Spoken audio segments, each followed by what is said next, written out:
गुरुर्ब्रह्मा गुरुर्विष्णु गुरुर्देवो महेश्वरः गुरुः साक्षात् परं ब्रह्म तस्मै श्री गुरुवे नमः। रामं रामानुजं सीतां भरतं भरतानुजं सुग्रीवं वायुसूनुं च प्रणमामि पुनः पुनः। नमोऽस्तु रामाय सलक्ष्मणाय देव्यै च तस्यै जनकात्मजायै।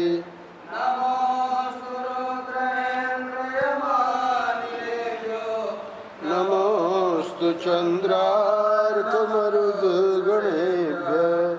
नारायण नारायण नारायण नारायण।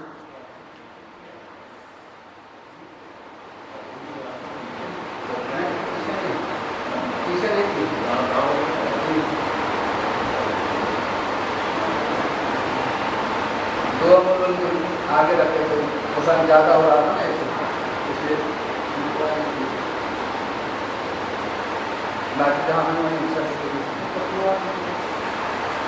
वाल्मीकि रामायण उत्तरकांड प्रसंग कल जहाँ विराम दिया गया था, तीनों भाई और शूर्पणखा बहन की चारों के विवाह का वर्णन 12वें अध्याय में हुआ। और अब जो है बता रहे हैं कि ये तीनों राक्षस विवाहित होकर अपनी अपनी स्त्री को साथ ले नंदन वन में विहार करने वाले गंधर्वों के समान लंका में सुखपूर्वक रमण करने लगे। प्रसंगवशात ये भी बताया कि विभीषण की जो पत्नी थी उसका नाम शर्मा कैसे पड़ा। तो हुआ ये कि वो मानसरोवर के तट पर उत्पन्न हुई थी और जब उसका जन्म हुआ उस समय वर्षा ऋतु का आगमन होने से मानसरोवर बढ़ने लगा। तब उस कन्या की माता ने पुत्री के स्नेह से करुण क्रंदन करते हुए उस सरोवर से कहा, सरो माँ वर्धयस्व, हे सरोवर तुम अपने जल को बढ़ने न दो। उसने घबराहट में सरह माँ ऐसा कहा था, इसलिए उस कन्या का नाम सरमा हो गया था। तदनंतर कुछ काल के बाद मंदोदरी ने अपने पुत्र मेघनाद को जन्म दिया, जिसे आप लोग इंद्रजीत के नाम से पुकारते थे। भगवान को कह रहे हैं अगस्त्य ऋषि। पूर्व काल में उस रावण पुत्र ने पैदा होते ही रोते रोते मेघ के समान गंभीर नाद किया था। हे रघुनंदन, उस मेघ तुल्य नाद से सारी लंका जड़वत स्तब्ध रह गई थी, इसलिए पिता रावण ने स्वयं ही उसका नाम मेघनाद रखा। हे श्री राम, अंतिम श्लोक। उस समय वह रावण कुमार रावण के सुंदर अंतःपुर में माता पिता को महान हर्ष प्रदान करता हुआ श्रेष्ठ नारियों से सुरक्षित हो काष्ठ से आच्छादित हुई अग्नि के समान बढ़ने लगा।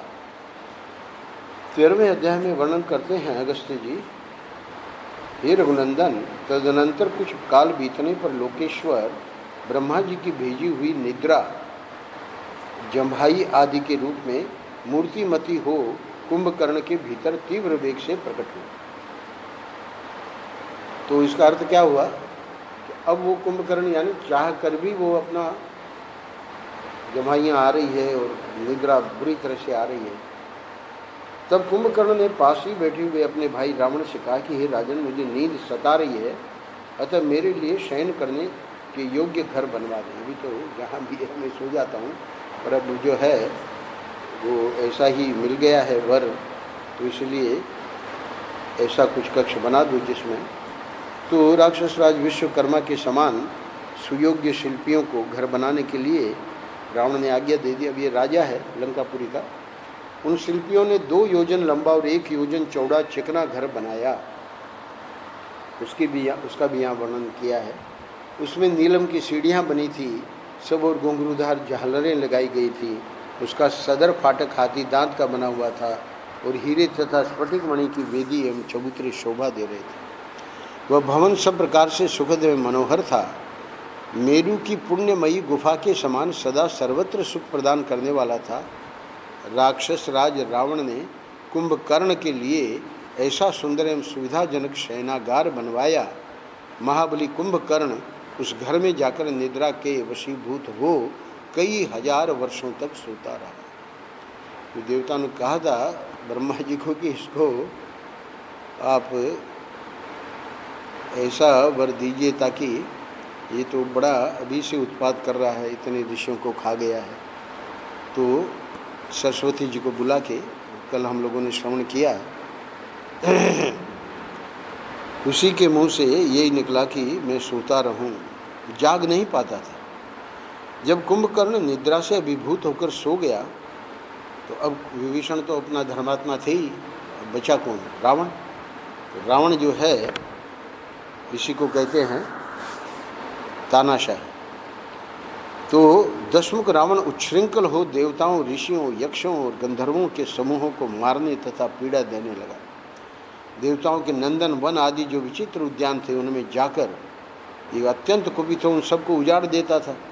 ईर्ष्या थी देवताओं के उपवन से। वह राक्षस नदी में हाथी की भांति क्रीड़ा करता हुआ उसकी धाराओं को छिन्न भिन्न कर देता, नदी की धाराओं को। वृक्षों को वायु की भांति झकझोरता हुआ उखाड़ फेंकता था और पर्वतों को इंद्र के हाथ से छूटे हुए वज्र की भांति तोड़ फोड़ डालता था। यानी बड़ा उपद्रवी था। दशग्रीव के इस निरंकुश बर्ताव का समाचार पाकर अब भाई साहब जो थे वो तो कैलाश में थे।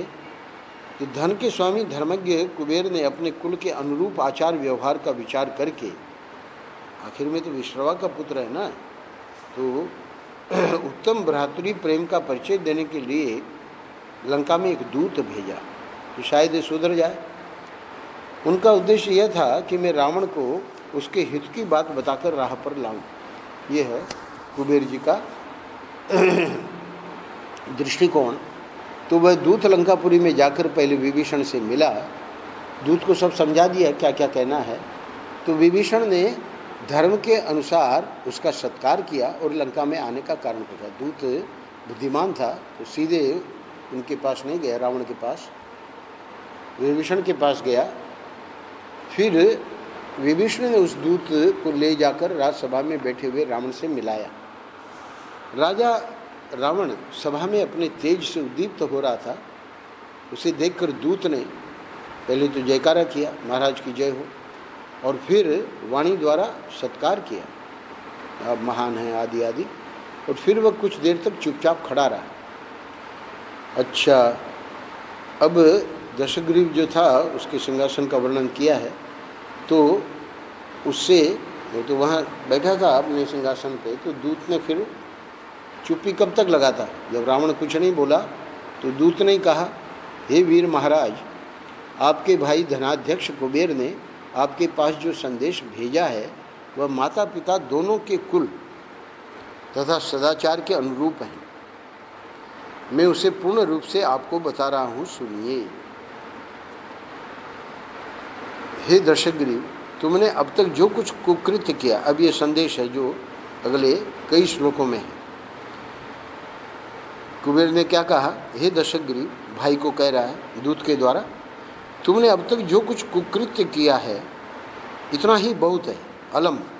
अब तो तुम्हें भली भांति सदाचार का संग्रह करना चाहिए। यदि हो सके तो धर्म के मार्ग पर स्थित रहो, यही तुम्हारे लिए अच्छा होगा।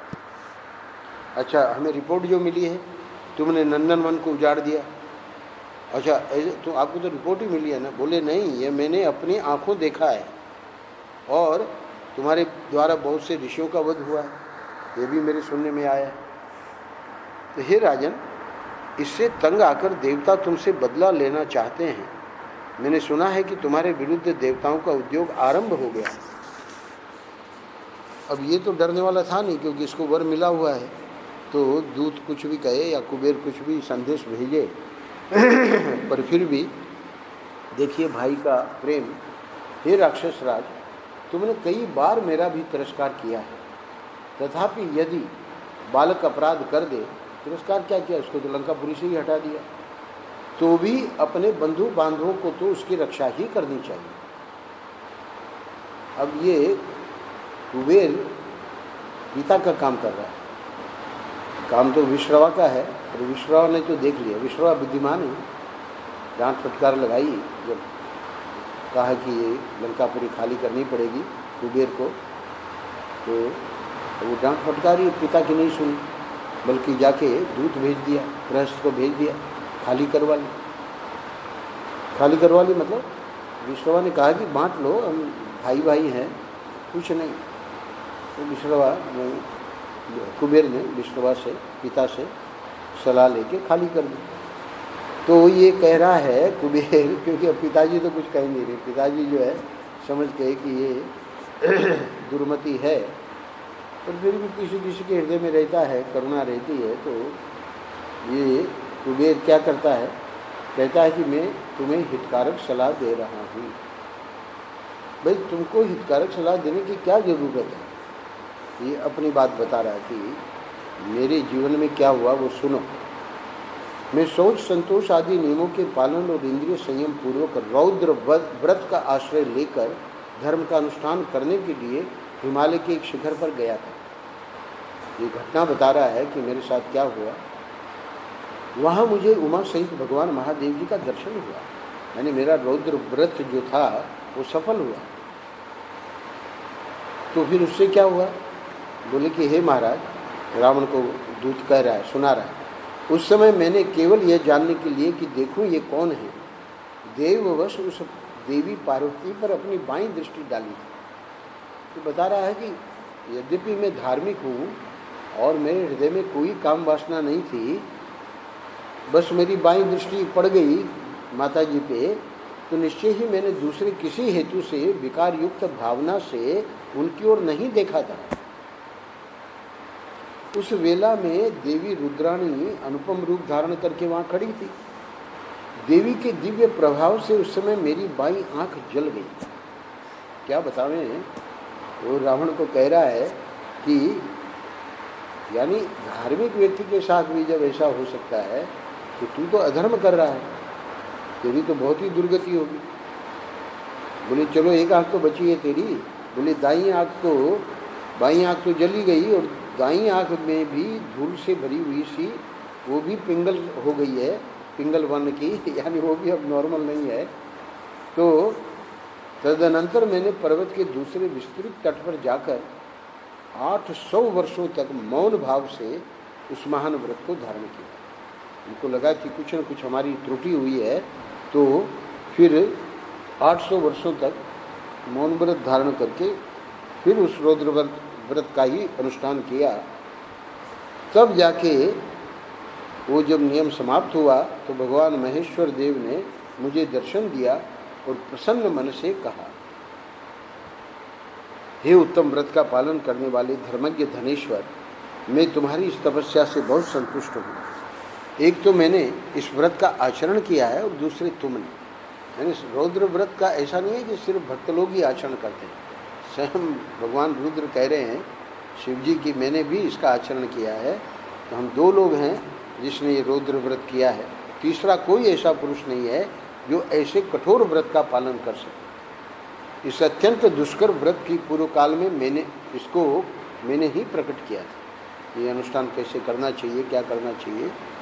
तो ये अपने भाई को बता रहा है कि अब महादेव जी ने कहा, क्या कहा? बोले हे धनेश्वर, हे सौम्य धनेश्वर, अब तुम मेरे साथ मित्रता का संबंध स्थापित करो। यानी अब जो ये दूत मैंने भेजा है तो कोई सामान्य अपनी परिस्थिति में नहीं भेजा है, तो महादेव जी हमारे मित्र हैं, ये संबंध तुम्हें पसंद आना चाहिए। हे अनग, तुमने अपने तप से मुझे जीत लिया। अनग यानी निष्पाप होता है, तो ये तो पापी है, और ऐसे शिष्टाचार में कहा जाता है। तो कह रहे हैं हे अनग, तुमने अपने तप से मुझे जीत लिया है, यानी अनग कहने से कैसे भी करके पाप करना छोड़ दे, अतः मेरे मित्र बनकर रहो। हाँ सॉरी, ये अनग रावण को संबोधन नहीं है, ये महादेव जी धनेश्वर कुबेर को ये कर रहे हैं संबोधन कि हे निष्पाप धनेश्वर, तुमने अपने तप से मुझे जीत लिया है, अतः मेरे मित्र बनकर रहो। देवी पार्वती के रूप पर दृष्टिपात करने से, अब ये तो महादेव जी को पता था कि इसकी बाईं आँख चली गई और ये दाईं जो है पिंगल वर्ण की हो गई है, तो बोले कोई बात नहीं। देवी पार्वती के रूप पर दृष्टिपात करने से देवी के प्रभाव से जो तुम्हारा बायां नेत्र जल गया और दूसरा नेत्र भी पिंगल वर्ण का हो गया, क्योंकि उसके बाद तो फिर इसने 800 वर्ष और किया, तो इसीलिए प्रसन्न होके वो आए। तो अब बोले कि क्या ये ठीक हो जाएगी क्या? बोले नहीं, वो ठीक नहीं होगी। इससे सदा स्थिर रहने वाला तुम्हारा एकाक्ष पिंगली यह नाम चिरस्थायी होगा। आज भी कुबेर नाम तो प्रसिद्ध है ही है, एकाक्ष पिंगली। इस प्रकार भगवान शंकर के साथ मैत्री स्थापित करके उनकी आज्ञा लेकर जब मैं घर लौटा हूँ, तब मैंने तुम्हारे पापपूर्ण निश्चय की बात सुनी है। अतः अब तुम अपने कुल में कलंक लगाने वाले पाप कर्म के संसर्ग से दूर हट जाओ, क्योंकि ऋषि समुदाय सहित देवता तुम्हारे वध का उपाय सोच रहे हैं। देखिए भाई की करुणा देखिए। अब ये जो है दुष्ट दूत के मुंह से ऐसी बात सुनकर दशग्रीव रावण के नेत्र क्रोध से लाल हो गए। वह हाथ मलता हुआ दांत पीस कर बोला, हे दूत, कुबेर तो है नहीं, तू जो कुछ कह रहा है उसका अभिप्राय मैंने समझ लिया। अब तो न तू जीवित रह सकता है और न वह भाई ही जिसने तुझे यहाँ भेजा है। तेरे को तो यहीं खत्म कर दूंगा और भाई को भी जिंदा नहीं रखूंगा। धन रक्षक कुबेर ने जो संदेश दिया है वह मेरे लिए हितकर नहीं है। ऐसा क्यों कह रहे आप? अरे वो मूर्ख मुझे डराने के लिए महादेव जी के साथ अपनी मित्रता की कथा सुना रहा है। यानी मैं क्या डरने वाला हूँ क्या? जबकि ये भी महादेव जी का भगत है। हे दूत, तूने जो बात यहाँ कही है यह मेरे लिए सहन करने योग्य नहीं है। कुबेर मेरे बड़े भाई हैं, तो उनका वध करना उचित नहीं है। ऐसा समझकर ही मैंने आज तक उन्हें क्षमा किया, अब नहीं करूँगा। यानी बहुत सा तू मैं हुई है उसके साथ भी, पहले भी, और अभी ये मित्रता बता के और मेरे को डरा रहा है, तो अब तो इसको मैं नहीं छोड़ूंगा। किंतु इस समय उनकी बात सुनकर मैंने यह निश्चय किया है कि मैं अपने बाहुबल का भरोसा करके तीनों लोक को जीतूंगा। तीनों लोक को जीतने में ये चारों लोकपाल हैं, उसमें यम भी है, इंद्र भी है, कुबेर भी है और वरुण भी हैं। इन चारों को जीतूंगा। इसी मुहूर्त में मैं एक के ही अपराध से उन चारों लोकपालों को यमलोक पहुंचाऊंगा। यानी कुबेर भी नहीं बचेगा और ये बाकी जो 3 और हैं। ऐसा कहकर लंकेश रावण ने तलवार से उस दूत के 2 टुकड़े कर डाले और उसकी लाश उसने दुरात्मा राक्षसों को खाने के लिए दे दी। यानी वो राही नहीं वापस संदेश ले जाने के लिए, इसीलिए दूत के लिए मना किया गया है। ये तो हनुमान जी को मारने वाला था, तो विभीषण ने रोक दिया कि भाई जब कोई रहेगा ही नहीं वापस संदेश देने वाला, तो इसीलिए दूत को मारना निषेध है।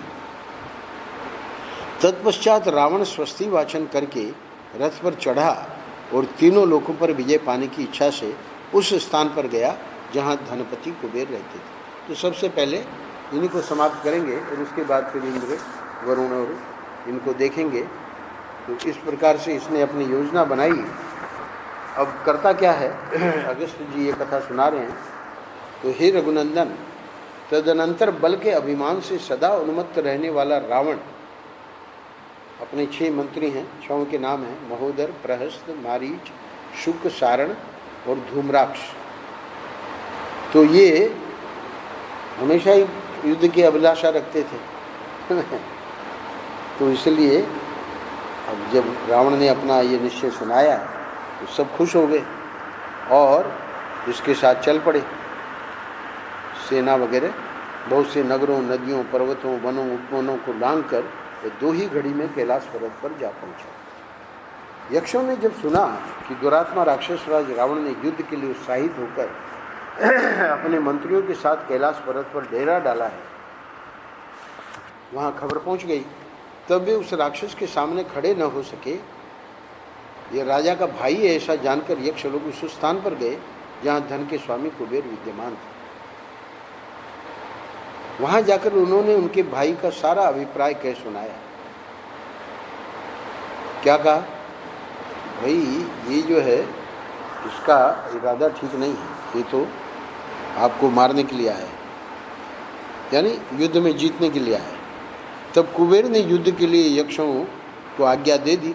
अब इसको भी खबर मिल गई थी कि उसको दूत को तो मार डाला है, और उसने ये भी कह दिया है, और भी थे सीआईडी वगैरह रहते ही हैं, तो कुबेर के भी हितैषी लोग लंकापुरी में थे, तो खबर तो पहुंच ही गई। तो खबर जब पहुंची कि ये मुझे मारने आया है, तो अब क्या करे कुबेर, तो कह रहे हैं कि ये जो यक्षों ने सुनाया, भाई का अभिप्राय तो जा नहीं रहा था। तब कुबेर ने युद्ध के लिए यक्षों को आज्ञा दे दी। फिर तो यक्ष बड़े हर्ष से भर कर चल दिए। यक्ष भी कोई कम तो है नहीं। तो अब यहाँ इस अध्याय में युद्ध का वर्णन है। उस समय यक्षराज की सेनाएं समुद्र के समान क्षुब्ध हो उठी। उनके वेग से वह पर्वत हिलता सा जान पड़ा। तदनंतर यक्षों और राक्षसों में घमासान युद्ध छिड़ गया। वहाँ रावण के वे सचिव व्यथित हो उठे। ये जो छहों के नाम लिए हैं, यक्ष कोई सामान्य नहीं थे। अब ये जब व्यथित हो उठे तो अपनी सेना की वैसी दुर्दशा देख निशाचर दशग्रीव बार बार हर्षवर्धक सिंहनाद करके रोषपूर्वक यक्षों की ओर दौड़ा। अच्छा, ये भी वैसे थे तो पराक्रमी सचिव भी, तो उनमें से एक सचिव हजार हजार यक्षों से युद्ध करने लगा। उस समय यक्ष जल की धारा गिराने वाले मेघों के समान गदाओं, मूसलों, तलवारों, शक्तियों और तोमरों की वर्षा करने लगे। उनकी चोट सहता हुआ दशग्रीव शत्रु सेना में घुसा। वहाँ उस पर इतनी मार पड़ने लगी कि उसे दम मारने की भी फुर्सत नहीं मिली। यक्षों ने उसका वेग रोक दिया। यानी सचिव भी हार मान गए, और ये जो है दशग्रीव, ये तो हार मान ही नहीं सकता। तो अब आगे क्या करता है, यक्षों के शस्त्रों से आहत होने पर भी दशग्रीव ने अपने मन में दुख नहीं माना।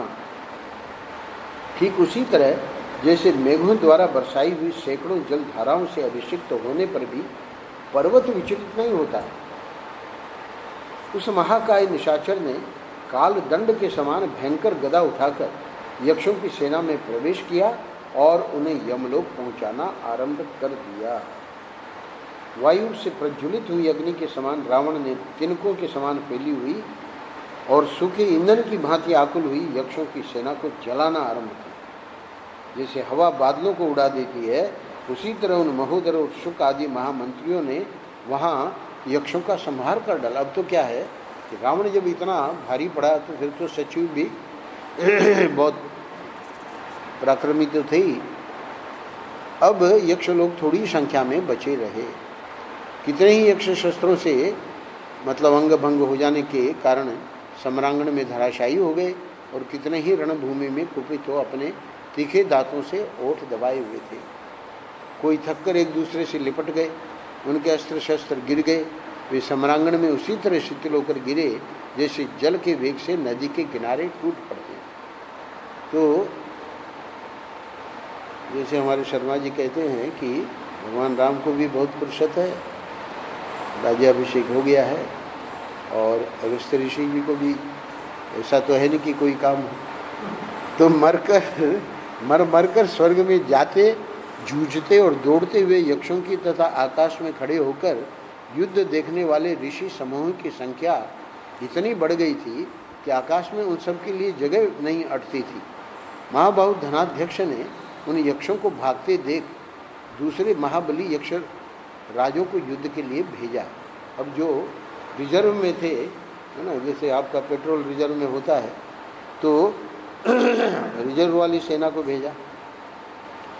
हे श्री राम, इसी बीच में कुबेर का भेजा हुआ संयोध कंटक, अब ये संयोध कंटक है, ये तो बहुत ही विलक्षण है, वो पहुंच गया और उसके साथ बहुत सी सेना और सवारियां भी पहुंच गई। उसने आते ही भगवान विष्णु की भांति चक्र से रणभूमि में मारीच पर प्रहार किया। अब ये इसकी सेना है रावण की, पहले 6 गिनाए हैं, 7 मंत्री। तो उससे घायल होकर वह राक्षस कैलाश से नीचे पृथ्वी पर उसी तरह गिर पड़ा जैसे पुण्य क्षीण होने पर स्वर्गवासी ग्रह वहाँ से भूतल पर गिर। ये मारीच का बेचारा ऐसा ग्रह है कि बाद में तो राम जी ने उसको वो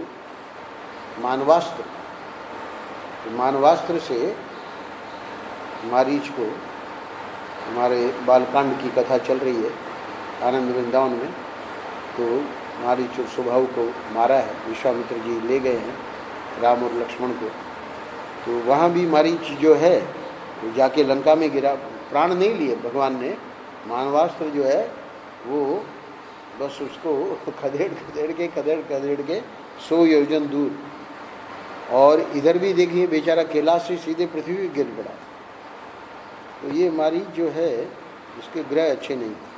2 घड़ी के बाद होश में आने पर निशाचर मारीच विश्राम करके लौटा, ये भी कोई कम नहीं है, और उस यक्ष के साथ युद्ध करने लगा। उस किसके साथ? संयोद कंटक के साथ, क्योंकि उसी ने मारा था। तब वह यक्ष भाग खड़ा। अब मारीच ने जो अपने पैतरेबाजी दिखाई है तो संयोद कंटक ही भाग गया। तो तदनंतर रावण ने कुबेरपुरी के फाटक में, अब क्या था, यानी अब ये जो रिजर्व वाली सेना भी जब हार गई, यानी उनका जो नेता था वही भाग गया, तो अब वो फाटक में पहुंच गया। इसको तो कुबेर से मतलब है ना, तो अपने भाई से मतलब है। तो कह रहे हैं अगस्त्य जी कि वो फाटक का वर्णन करते हैं। वहाँ द्वारपालों का पहरा लगता था और वह फाटक ही सीमा थी, जिसके प्रत्येक अंग में, फाटक के अंग में स्वर्ण जड़ा हुआ था। स्वाभाविक है। अलकापुरी जो थी वो अमरावतीपुरी स्वर्ग में है। ये कुबेर ने जो अलकापुरी बनाई है इसकी होड़ वो अमरावतीपुरी से है, तो इसलिए प्रसंगवशात फाटक का वर्णन कर दिया है। नीलम और चांदी से विभूषित थी, तो प्रवेश किया। अच्छा, उससे आगे दूसरे लोग नहीं जा सकते थे। तो फिर हुआ क्या? हे श्री राम, जब निशाचर दशग्रीव फाटक के भीतर प्रवेश करने लगा तब सूर्य भानु नामक द्वारपाल ने उसे रोका। अब ये सूर्य भानु जो है यही बेचारा वहाँ अमृत मंथन में मारा गया। तो सूर्य भानु जो है यहाँ पर इस समय कुबेर का खास द्वारपाल है। उसने रोका रावण को। जब यक्ष के रोकने पर भी वह निशाचर न रुका और भीतर प्रविष्ट हो गया, तब द्वारपाल ने फाटक में लगे हुए एक खंभे को उखाड़कर, वैसे तो इनके पास राइफल वगैरह होनी चाहिए, और वो खंभा ही उखाड़ा, क्योंकि ये दशग्रीव है ना, तो लगा कि ये इसके साथ तो एक ही खंभे से इसके ऊपर वार करें। दे मारा खंभा, उसके शरीर से रक्त की धारा बहने लगी। अच्छा, अब कह रहे हैं कि खंभे की चोट खाकर भी वीर दशग्रीव की को कोई क्षति नहीं हुई। ये वरदान प्राप्त जो होते हैं, तो जैसे अभी थोड़े दिनों के पहले वर्णन आया था कि भगवान विष्णु के ऊपर चलाए जा रहे हैं शस्त्र और वो सब उसमें प्रवेश करते जा रहे हैं उनमें। तो ऐसे ही कुछ भी मारो, खंभा मारो, है ना, इसको कुछ क्षति होगी नहीं, क्योंकि वरदान प्राप्त है। वह ब्रह्मा जी के वरदान के प्रभाव से उस यक्ष के द्वारा मारा न जा सका। तब उसने भी वही खंभ उठाकर, अब पहले तो द्वारपाल को खत्म करना है ना, तो उसके द्वारा यक्ष पर प्रहार किया और इससे यक्ष का शरीर चूर चूर हो गया। ये तो कोई वरदान प्राप्त था नहीं। फिर उसकी शक्ल नहीं दिखाई दी। शक्ल क्या दिखाई देती? उस राक्षस का वह, अभी कोई क्रेन गिर गई थी, तो क्रेन के नीचे कोई 10 जने दक्षिण में, वो इतनी भारी क्रेन जो पड़ी तो क्या चूरा होना ही है। तो 10 जने मर गए। उस राक्षस का ये पराक्रम देखकर सभी यक्ष भाग गए कोई नदियों में कूद पड़े और कोई भय से पीड़ित हो गुफाओं में घुस गए, है ना। अरे एक खंबे से इसने, भाई द्वारपाल ने खंबा मारा, इसका कुछ नहीं हुआ, और इसने खंबा मारा तो हमारे द्वारपाल जी बिल्कुल ही चूरा चूरा हो गया। तो अब तो बेचारे सब यक्ष भागे, सब ने अपने हथियार त्याग दिए थे, सभी थक गए थे और सबके मुखों की कांति फीकी पड़ गई थी। अब मणिभद्र नामक एक महायक्ष जो है वो है अभी। तो अगस्त जी कहते हैं कि हे रघुनंदन, धनाध्यक्षों ने देखा हजारों यक्ष प्रवर भयभीत होकर भाग रहे हैं, तो रिजर्व, यहाँ तो रिजर्व एक रिजर्व नहीं रहता है, रिजर्व के पीछे भी और रिजर्व है। तो मणिभद्र नामक महायक्ष को कौन कहते हैं? कुबेर। हे यक्ष प्रवर, रावण पापात्मा और एवं दुराचारी है, तुम उसे मार डालो और युद्ध में शोभा पाने वाले वीर यक्षों को शरण दो, उनकी रक्षा करो। रिपोर्ट तो पहुंच गई कि हम लोग हार रहे हैं। अब महाबाहु मणिभद्र अत्यंत दुर्जय वीर थे। कुबेर की उक्त आज्ञा पाकर वे 4000 यक्षों की, अब ये समझ लो कि आखिरी टुकड़ी है, तो उनको लेकर फाटक पर गए। फाटक तक तो पहुंच ही गया था और राक्षसों के साथ युद्ध करने लगे। तो उस समय यक्ष योद्धा जो 4000 थे, उनके पास सब अस्त्र शस्त्र थे।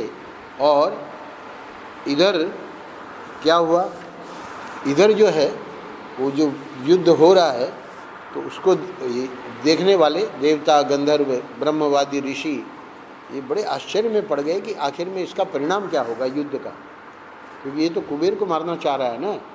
तो प्रहस्त ने 1000 यक्ष मारे, महोदर ने दूसरे 1000 मारे, और मारीच ने, मारीच तो बड़ा मतलब एक बार इतना ये गया है वहाँ मर्त्यलोक में, लौटा है तो ये डबल पावरफुल होके आ गया। उसने 2000 यक्षों को, 4000 ही तो लाया था वो, तो 4000 खत्म हो गए। तो कहाँ यक्षों का सरलतापूर्वक युद्ध, किसको कह रहे हैं? अगस्त ऋषि भगवान को कह रहे हैं कि हे रघुनंदन, ये तो यक्षों का तो सरलतापूर्वक युद्ध है ना, और कहाँ राक्षसों का माया में संग्राम। वर प्राप्त है अपना दशग्रीव, और ये भी जो है कोई कम नहीं है, ये भी तपस्या किए हुए सचिव हैं। वे अपने माया बल के भरोसे, तपस्या यही आसुरी तपस्या, तो माया बल के भरोसे ही यक्षों की अपेक्षा अधिक शक्तिशाली सिद्ध हुए। यानी प्रश्न यह है कि यक्ष तो हमेशा ज़्यादा पराक्रमी होते हैं, तो ये कैसे हार गए? तो उसका कारण बता रहे हैं अगस्त ऋषि कि ये अपने राक्षस लोग माया बल के भरोसे ही यक्षों की अपेक्षा अधिक शक्तिशाली सिद्ध हुए, क्योंकि इनका सरलतापूर्वक युद्ध था, इनका माया का युद्ध था। तो उस महासमर में धूम्राक्ष ने आकर क्रोधपूर्वक मणिभद्र की छाती में मूसल का प्रहार किया। ये विचलित नहीं हुए मणिभद्र, उन्होंने गदा घुमाकर उस राक्षस के धूम्राक्ष मस्तक पर दे मारा। अब वो बेचारा धूम्राक्ष धरती पे गिर पड़ा। धूम्राक्ष को गदा की चोट से घायल एवं खून से लथपथ होकर पृथ्वी पर पड़ा देख दशमुख रावण ने रणभूमि में मणिभद्र पर धावा किया। दशानन को क्रोध में भरकर धावा करते देख यक्ष प्रवर मणिभद्र ने उसके ऊपर 3 शक्तियों द्वारा प्रहार किया। अब कुबेर के पास बस यही था मणिभद्र आखिरी। तो चोट खाकर रावण ने रणभूमि में मणिभद्र के मुकुट पर वार किया। उसके उस प्रहार से उनका मुकुट खिसक कर बगल में आ गया। तब से मणिभद्र का एक नाम हो गया यक्ष पार्श्वमौलिके। तो पार्श्वमौलिके नाम से प्रसिद्ध हो गए।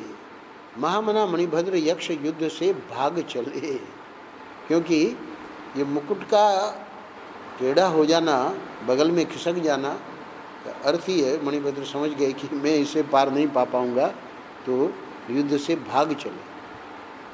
हे राजन, उनके युद्ध से विमुख होते ही उस पर्वत पर राक्षसों का महान सिंहनाद सब ओर फैल गया।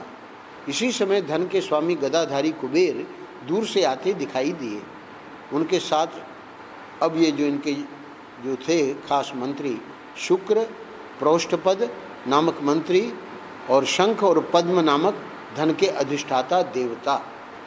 ये पूरा जो इनका मंत्रिमंडल होता है, तो अब ये जब ये मणिभद्र भी भाग गया तो अब कुबेर ही आए हैं। अब इनका तो होगा घमासान युद्ध भाइयों का। यहाँ हम लोग 16वें श्लोक पे आज विराम दे रहे हैं।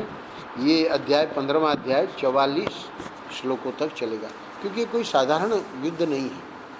लोकपालों को मैं जीत लूँगा, तीनों लोगों को जीत लूँगा। तीनों लोगों को जीतने के लिए रावण का जो ये निश्चय है, तो ये सबसे पहले तो अपने भाई पर ही आक्रमण कर रहा है। तो अब जब ये शुक्र और पृष्ठ पद ये आ गए हैं मैदान में, और मंत्री भी दोनों शंख और पद्म, जो कि धन के अधिष्ठाता देवता भी हैं, तो देवता लोगों में तो विशेष होता ही है बल। तो अब कुबेर को तो पक्का था कि हम जीत जाएंगे, पर रावण ने हरा दिया और पुष्पक विमान भी ले गया। तो इस युद्ध का वर्णन संक्षेप में कल कर देंगे। अगले अध्याय में आप लोग सुनेंगे कल नंदीश्वर का रावण को शाप। भगवान शंकर द्वारा रावण का मानभंग तथा उनसे चंद्रहास नामक खड्ग की प्राप्ति। तो ये अध्याय जो है 16वां, ये सुनने लायक है, क्योंकि ये कैसे महादेव जी का भगत बना है ना। और इसके बाद एक 17वें अध्याय में बहुत रहस्य की बात सुना रहे हैं अगस्त्य ऋषि कि आखिर में ये सीता कौन थी। तो रावण से तिरस्कृत ब्रह्मर्षि कन्या वेदवती, तो ये तो बड़ा राक्षस था ना, बड़ा दुष्ट था।